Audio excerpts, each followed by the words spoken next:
1960년대 쌀이 부족한 시기에 일본에서 들어온 쌀 품종들. 당시 밥맛이 좋다는 인식 속에 아직까지 널리 재배되고 있습니다.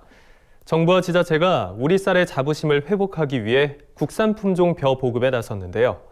하지만 수십 년간 국내에서 재배되며 브랜드화된 일부 일본 품종 벼를 대체하기까진 난항이 예상되고 있습니다. 강창호 기자가 보도합니다. 논에서 모내기 작업이 한창입니다. 어린 모가 이양기에 담긴 채 논에 차곡차곡 심겨집니다. 전남 해남군은 지난 20일 국산 품종 벼로 올해 첫 모내기를 실시했습니다. 해남군과 농촌진흥청, 옥천농협이 일본 품종 완전 퇴치를 위해 국산 품종벼 시범 재배를 시작한 겁니다. 해남군은 이번 사업을 통해 지역 여건에 맞는 최적의 국산 품종 벼를 선정해 2025년까지 일본 품종을 100% 퇴출할 계획이라고 밝혔습니다. 그동안 일본 벼가 미질이 좋아서 저희들이 생산을 해왔습니다마는 이번 기술을 통해서 미질도 높이고 또 쓰러진 방지도 하기 위해서 이번에 새로 이렇게 개발을 해서 보급하게 되었습니다. 일본 품종벼를 대체하려는 움직임은 전국 각 지자체뿐만 아니라 중앙정부 차원에서도 나타나고 있습니다.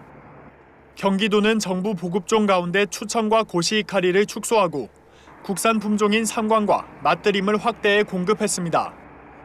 현재 36%에 불과한 국산 품종벼 재배율을 2021년까지 절반 이상으로 높인다는 계획입니다.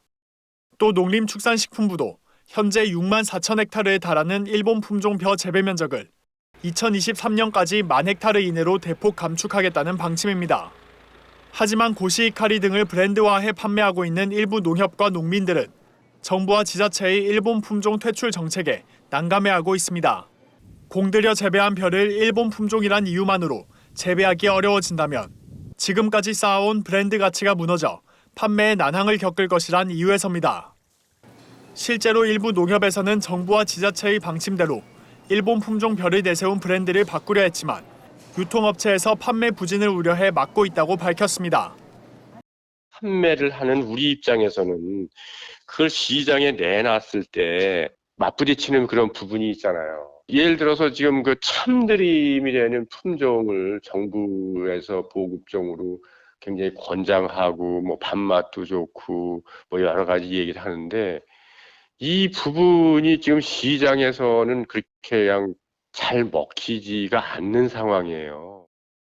현장에서는 오랫동안 재배하며 일반화된 품종을 갑작스럽게 대체하는 상황이 막막하다고 호소하고 있습니다.